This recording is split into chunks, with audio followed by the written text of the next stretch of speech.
Olá, eu sou Maurício Quino e este é o podcast da Gay Blog, seu canal de entretenimento e empoderamento. Neste episódio vamos falar sobre representatividade trans e travesti na cultura e na literatura. Onde meu corpo travesti não consegue chegar, meu livro consegue, e esse livro consegue ir abrindo portas, abrandando preconceitos, deixando as pessoas mais predispostas ao diálogo, atiçando curiosidades a respeito dessa cultura que eu carrego, dessa comunidade da qual eu faço parte, né? Então, acho que o livro ele tem um papel, sim, essencial. A gente não pode... Assim, isso, existem papéis essenciais na nossa sociedade, né? O futebol tem um papel, a gente não pode abandonar o futebol, né? A política institucional, a gente pode... política é tudo corrupto. Se a gente abrir mão da política institucional, a gente está perdido. A convidada deste episódio é escritora, professora, ativista feminista e também doutora em teoria literária pela Unicamp. Sua tese versou sobre as indeterminações de sentido na obra Ulisses, de James Joyce. Ela se tornou a primeira mulher trans a defender uma tese na Universidade de Campinas usando o nome social. Na arte de escrever, ela se destacou com um blog onde relatava suas experiências como prostituta e que depois virou o livro E Se Eu Fosse Puta, publicado pela editora N-1. É autora também de NECA, editora O Sexo da Palavra, e do capítulo Destino Amargo, do livro Vidas Trans, A Coragem de Existir, da Astral Cultural. Ela é também colunista de futebol no portal UOL, faz parte da torcida organizada LGBTQIAP+, do Palmeiras e atualmente é coordenadora do Museu da Diversidade Sexual em São Paulo. A nossa convidada deste episódio é a Mara Moira. Gay Blog, entretenimento e empoderamento. Olá, Mara, muitíssimo obrigado pela sua presença, um prazer tê-la aqui conosco. Feliz de estar aqui também, muito obrigada pelo convite. Acho que a gente vai poder conversar um pouco sobre literatura, sobre as suas intersecções com outros campos da minha vida. É sempre uma alegria poder falar sobre isso, então agradeço novamente o convite. Para começar a nossa entrevista, gostaria que você falasse o seu pronome e nos contasse como surgiu o nome Mara Moira. Uso pronomes femininos, mas e me identifico como travesti. Gosto da palavra travesti porque ela é mais ambígua, ela é mais desafiadora, ela cabe menos nas normas e nas expectativas de gênero. É uma identidade que borra um pouco as nossas certezas, né? Então ela me agrada bastante nesse sentido, sem contar que é a identidade através da qual começa um movimento organizado no Brasil, né? Então a gente muitas vezes hoje tenta colocar tudo como trans, mas começa com um movimento de travestis nos anos 90. É pela palavra travesti que essa comunidade se dá a conhecer aqui no Brasil, nos anos 50, 60, né? Durante o período militar lá da ditadura. Então essa palavra ela é muito importante, eu gosto de recuperá-la e reforçá-la sempre que possível, né? Então, mais pronomes femininos e o nome, né? A Mara Moira. Eu sou uma figura cresci lendo, a literatura sempre teve um papel muito grande na minha vida, e eu lembro uma vez, o nome inclusive me conecta com outras tantas coisas da minha vida, né? Então, eu estava lendo a edição que tinha recém sido lançada pela editora 34, feita pelo Trajano Vieira, que é o professor de grego da Unicamp, um dos seguidores mais ferrenhos dos irmãos Campos, né? Uma figura ali que aprendeu com eles a coisa da tradução, da escrita, uma escrita radical, né? E aplica isso de uma forma muito emblemática nas suas traduções de literatura grega clássica. Né? E aí ele traduziu a Odisseia e em determinado momento do livro ele fala que o Odisseu sofre a Moira amara de ver-se desterrado de Ítaca, longe do abraço dos seus, alguma coisa assim. Eu lembro de vagamente, assim, eu preciso parar um dia para encontrar essa citação específica, mas ele fala alguma coisa, a Moira amara, e eu fiquei apaixonada, né, com essa expressão, porque remete um pouco ao meu sobrenome, Moreira, e remete ao nome que meus pais tinham me dado, Omar, e que eu odiava esse nome a vida inteira, e comecei a gostar quando eu comecei a brincar com ele, né? Então Omar virou Humoromar, virou Amaromar, e Amaromar virou Amara Moira, parece que num movimento natural, assim, né? E aí quando eu vi essa expressão, ela colou em mim. Nome é uma coisa que a gente não escolhe, né? Mesmo quando a gente, mesmo da perspectiva trans, que a gente muda de nome ele segue escolhendo a gente, né? E esse olhou pra mim e falou, vai ser eu. E aí esse nome colou em mim. Eu até tentei outros, tentei ser Melissa, Fernanda, né? Mas foi a Mara Moira que colou e eu uma hora aceitei e falei, não, é isso mesmo, esse é o nome que foi me dado. E aí eu gosto da palavra, porque ela originalmente significa justamente Moira. As Moiras eram as tecelãs do destino, né? Na Grécia Antiga. E Moira é o destino, né? Então Amara, uma palavra um pouco mais rara para amarga, né? Destino amargo. Só que destino amargo parece uma coisa sombria, terrível, né? Só que é simplesmente reflexo do quanto a gente não aprecia muito o amargor, né? O amargor parece um gosto ruim, sendo que é um gosto possível. O que é e como é ser uma escritora travesti feminista no Brasil hoje? Esse é um momento de grande visibilidade para essa produção. Se você me perguntasse 10 anos atrás, eu diria que ninguém ia querer ler o que eu estava escrevendo, né? E 10 anos atrás, quando eu começo a minha transição, então eu não imaginava que chegaríamos nesse ponto. Hoje, eu sinto que há uma predisposição para ler essas produções, essas obras. Às vezes uma predisposição até injustificada, assim, sabe? Eu tava vindo pra cá, eu parei numa lojinha, um rapaz me reconheceu e ficou falando lá pras vendedoras, essa é uma das maiores escritoras brasileiras. Calma, calma, porque eu acabei de chegar aqui no parquinho, sabe? Tem poucos anos de casa, tem poucos livros publicados, espera... Porque a gente não pode se acomodar, né? Eu acho que esse momento, né? A gente aí tá, não, leiam autoras trans, autores trans, leiam pessoas negras, leiam mulheres, leiam LGBTs, não?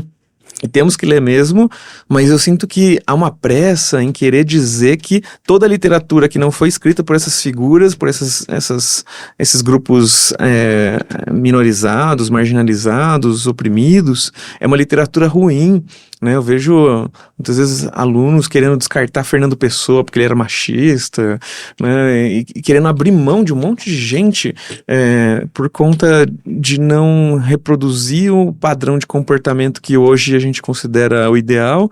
E eu acho que essas pessoas tem que ser discutido, né, os seus posicionamentos políticos, sobretudo quando eles se refletem na obra, mas a obra é mais do que isso, assim, a gente tem muito a aprender com o Fernando Pessoa e às vezes eu sinto que eu não quero ler mais nenhum homem europeu, eu quero ler só mulheres, e aí caramba, mas a gente vai deixar de fora muita coisa importante, sabe? Queira ou não queira, a gente foi construída com base nessa literatura, né? E aí parece que a gente está abrindo mão dessas obras, né? E eu acho que assim, a gente tem que visibilizar a produção de autoras dissidentes, de autoras que rompem com a norma, mas a gente não pode abrir mão dessa literatura hegemônica. A gente tem que pautar como é que essa literatura vai significar, né? Como é que ela vai ser lida, como é que ela vai circular, e para isso a gente tem que ler, e a gente tem que produzir leituras sobre essas obras. A gente tem que ler Camões, a gente tem que ler Dante, né? A gente tem que ler Euclides da Cunha, né? E produzir saberes sobre essas obras. A gente tem que de alguma forma ser protagonista na construção do sentido que essas obras emanam hoje em dia, né, pro nosso tempo.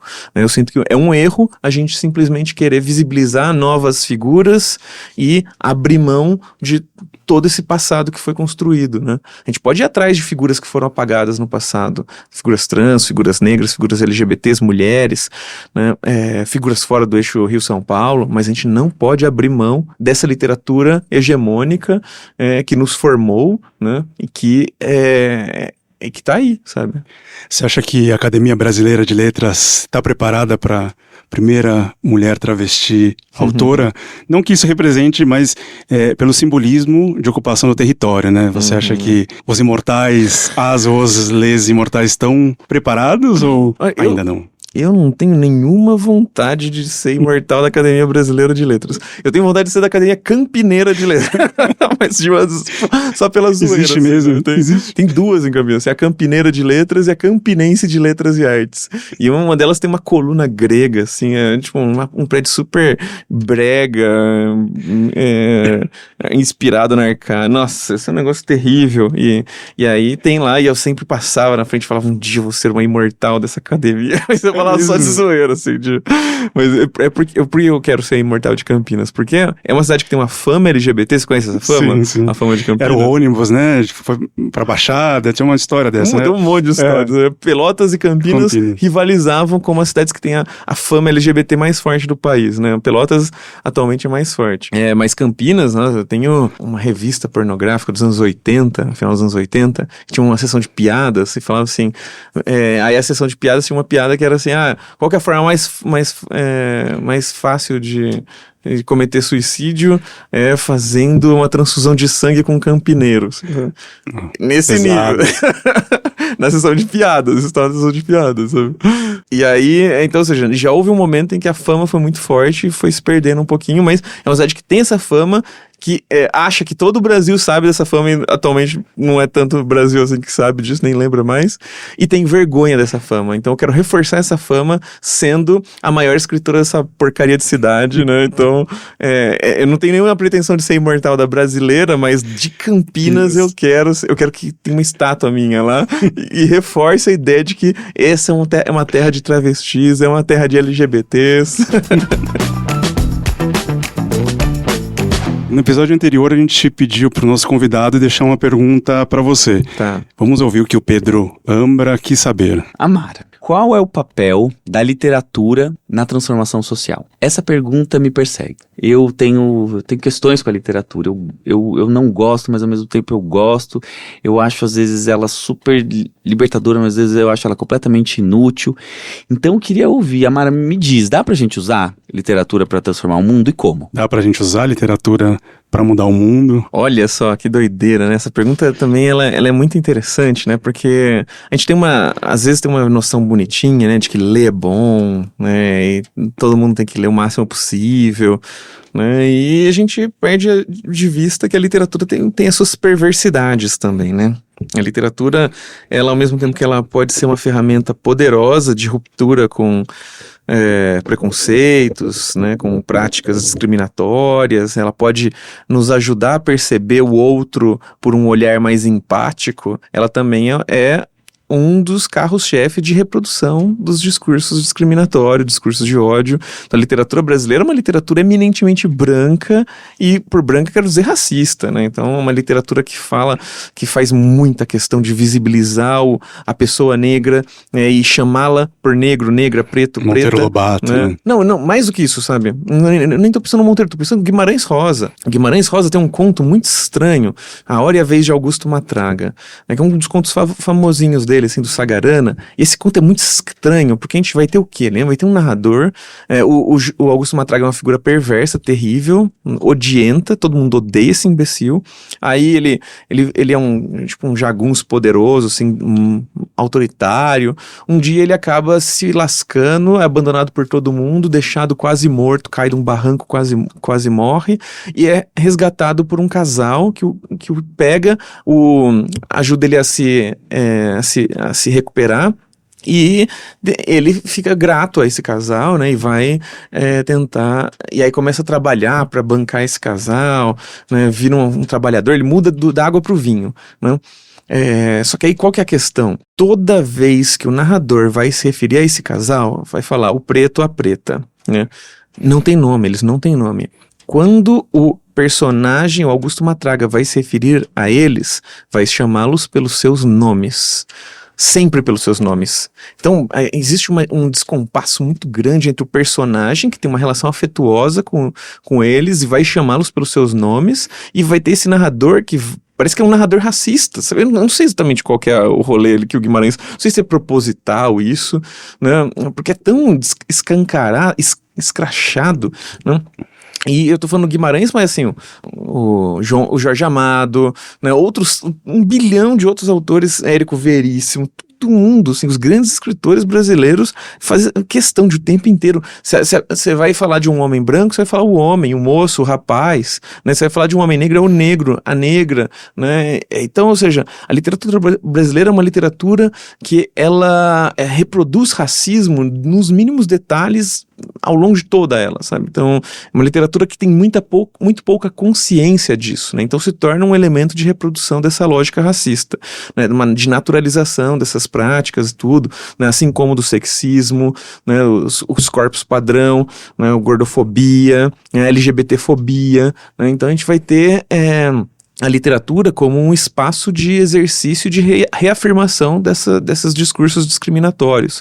Mas a literatura pode ser também o que rompe com isso, né? O que nos permite vislumbrar um outro mundo, né?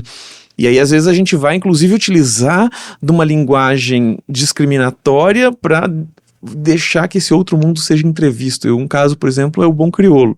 O Adolfo Caminha, 1895. Esse é considerado um dos primeiros livros no Ocidente a ter um protagonista homossexual. Esse livro é muito fora da casinha, ainda fora do esperado, né?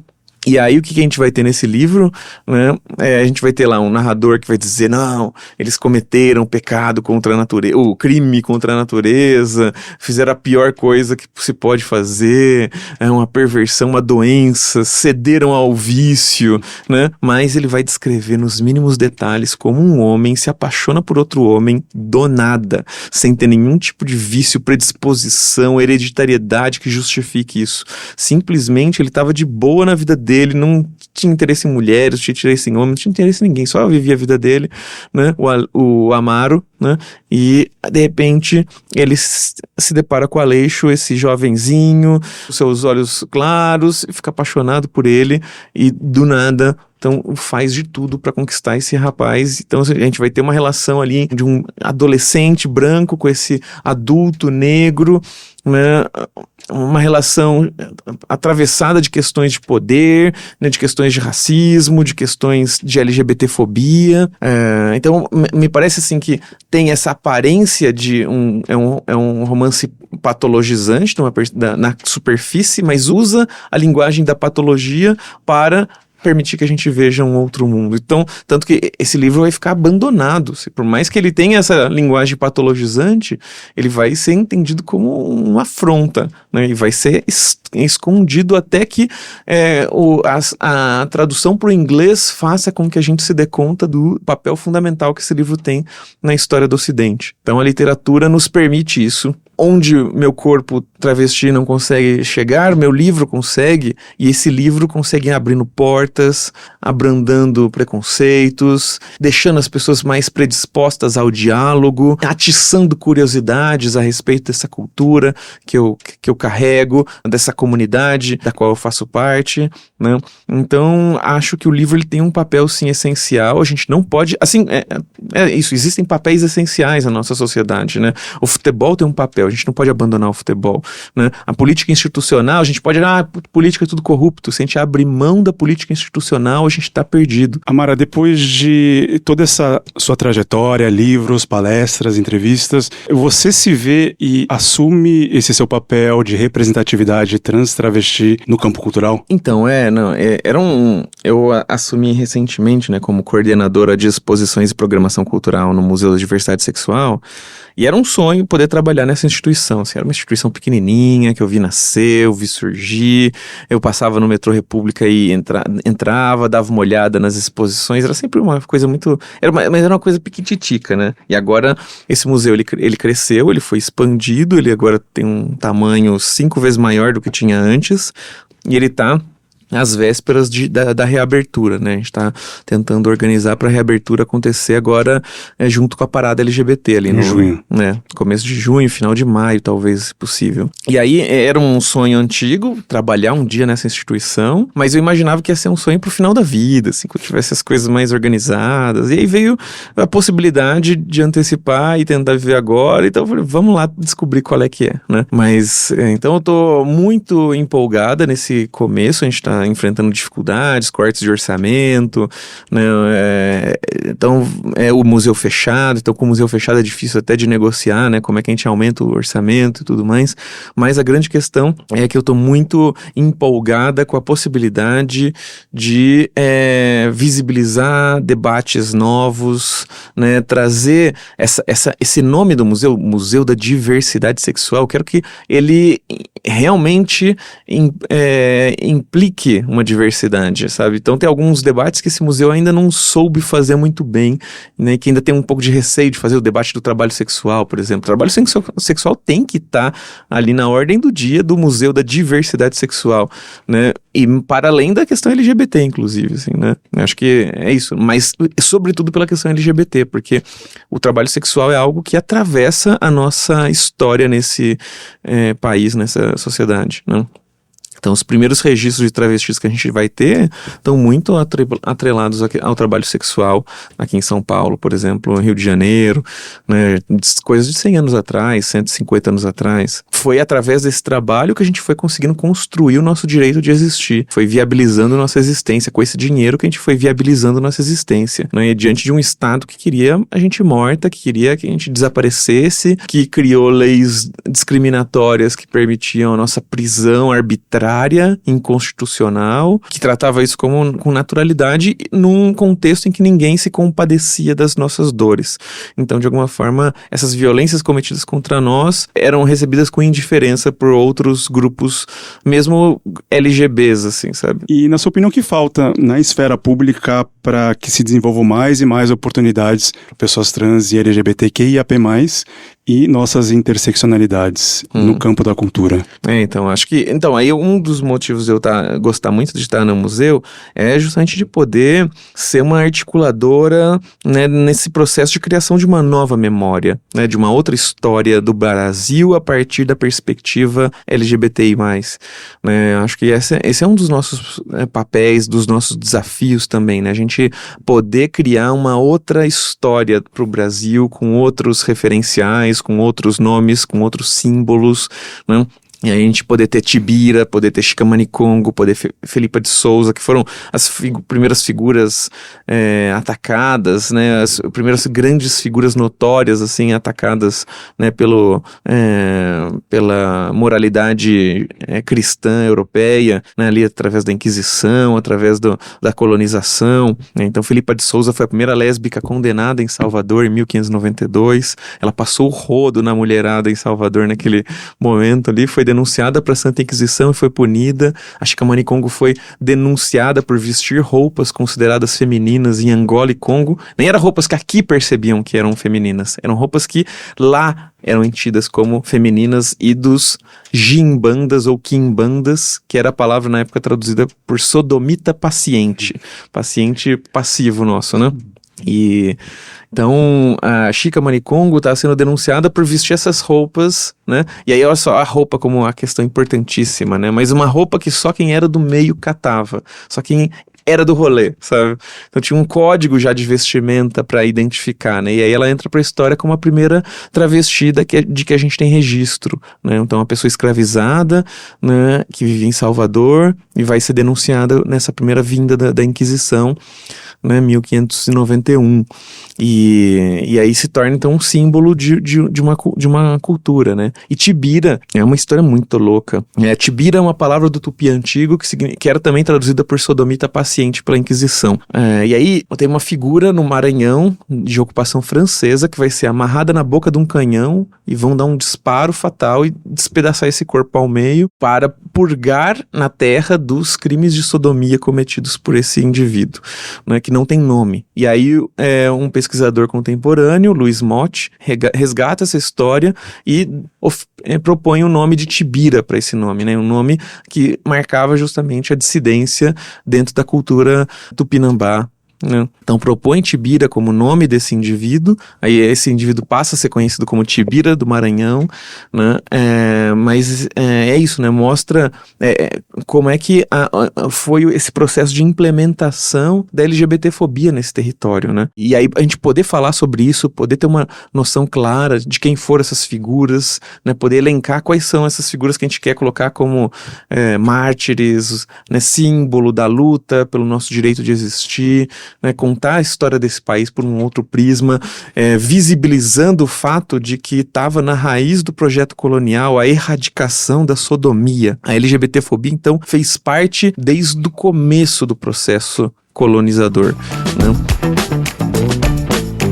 Da poesia concreta, como te fisgaram? Como os irmãos Campos fisgaram Amara Moira na poesia visual, poesia concreta, Sim. intersemiótica. Nossa, eu amo... Foi a minha porta de entrada, né? A poesia concreta é a porta de entrada para drogas mais pesadas. Você entra ali, né? E eu lembro que estava no começo da minha graduação de letras, né? E aí já tinha lido o ABC da literatura do Ezra Pound. E o Ezra Pound fala, inclusive, né, que para você desenvolver a sua capacidade como escrita, traduzir pode ser importante. Então, pega um poema que é grande em outro idioma e tenta mantê-lo grande no seu idioma, né? Isso é um exercício poderoso, assim. Então comecei a brincar de traduzir desde do começo da graduação, mesmo dominando precariamente outros idiomas. Então traduzi uns epigramas do Marcial, traduzi uns trechos da Divina Comédia, poemas do Lord Byron, né? Então eu ia brincando assim de traduzir poemas que me interessavam, que me encantavam, tentava trazer esse encantamento para dentro do português. Hoje eu olho para essas coisas, parecem meio bestas, assim, né? Mas na época eu achava que eram demais, assim, muito interessantes. Alguns até que eram interessantes, ficaram interessantes. Mas boa parte desses exercícios deixaram a desejar, assim, né? Um que eu gosto muito é o começo do Macbeth, que eu comecei a traduzir, que eu espero um dia traduzir, porque eu não acho que o Macbeth foi devidamente traduzido em português. Não tem nenhuma tradução. O Bandeira o traduziu, mas o Bandeira o traduziu e não levou a sério. Parece que ele quis se preocupar mais com a questão do enredo, da historinha, mas deixou a complexidade da poesia do Shakespeare de lado, né? E eu quero muito poder resgatar isso, né? Produzir um Shakespeare, né? E tem a ver com os campos. Os campos vão propor que a poesia concreta, ela se divida em 3 linhas de frente, assim, né? Linhas de ação. A poesia original que eles propunham lá, verbo e voco visual, que eu amava, também muito divertido. Hoje eu gosto menos, né? A poesia traduzida, então tradução como um campo de inventividade e de experimentação. Você trazer para o seu idioma experimentos que foram pensados para outros idiomas. Então isso como um dos pontos centrais dessa produção. A transcriação, né? A partir de uma proposta de tradução que não deixa a desejar a poesia original, assim. Então, ou seja, não, ela é tão radical quanto a poesia dita original. É tão radical a ponto de muitas vezes ameaçar o original de parecer uma tradução da tradução, sabe? Então eu amo.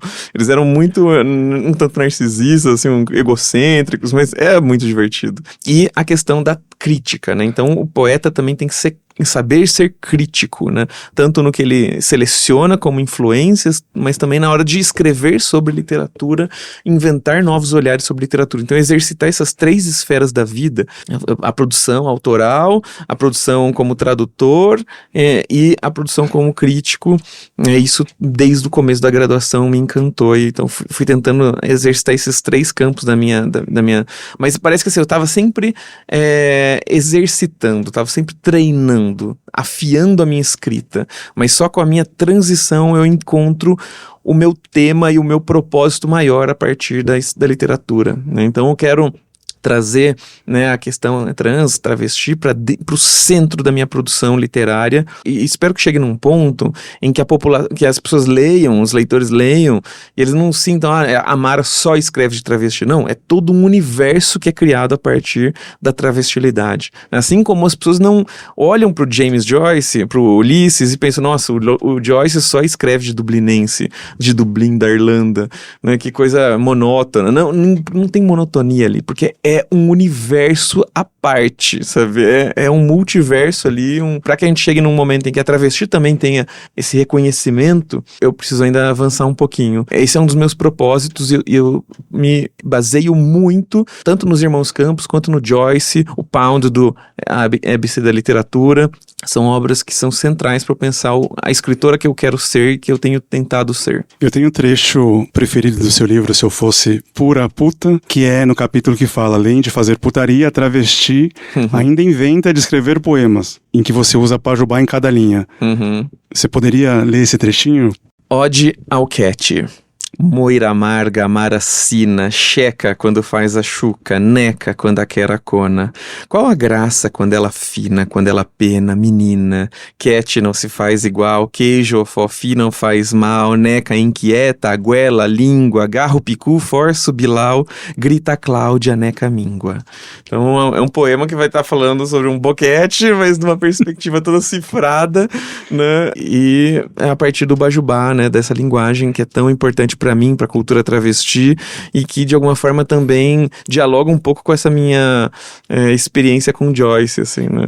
Bom, a gente deixa sempre uma tarefa para as nossas convidadas, que é deixar uma pergunta para o próximo entrevistado, entrevistade. No episódio que vem, teremos o Dr. Vitor Mello, que também é de Campinas, que vem falar sobre saúde física, bem-estar, harmonização facial e estética corporal. Se você estivesse nessa bancada, qual pergunta você gostaria de fazer para ele? Olha, uma pergunta que sempre está na minha cabeça, tem a ver justamente com esse embate entre as intervenções corporais e o reforço aos padrões, formatos hegemônicos de corpo, aceitáveis de corpo, né? Eu sinto que a intervenção corporal, ela é inerente à nossa existência, a gente está sempre se transformando, sempre mudando o nosso corpo, mas ao mesmo tempo eu sinto que as cirurgias estéticas, muitas vezes elas vão também reforçando um modelo ideal de corpo e nos tornando reféns desse modelo,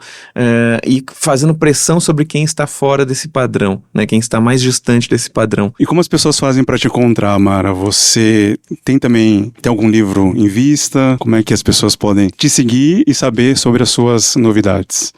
Não, vai sair um livro novo agora pela Companhia das Letras, né? O NECA, que é esse meu monólogo em bajubá, 150 páginas de bajubá, sem glossário, sem explicação, sem prefácio, pós-fácio. Se virem, vão ter que se virar. Eu quero deixar vocês com prazer em não entender tudo, com prazer de se perder nessa mata, nessa selva de palavras esquisitas, né, que a cultura travesti foi criando, né? Então, eu quero que vocês se permitam esse mergulho profundo nessa cultura a partir desse texto. Espero que gostem. Vai sair agora no segundo semestre, então vocês vão encontrar por ali. Dá para encontrar o E Se Eu Fosse Puta, né, nas grandes livrarias do país, né? Antigamente ele tinha uma dificuldade para circular por causa do nome, nesse momento mais conservador brasileiro, mas atualmente parece que estão superando isso e estão permitindo que esse livro esteja presente nas livrarias, né? Podem me escrever por redes sociais também. A Mara Moira não é um nome muito fácil de ter dois, então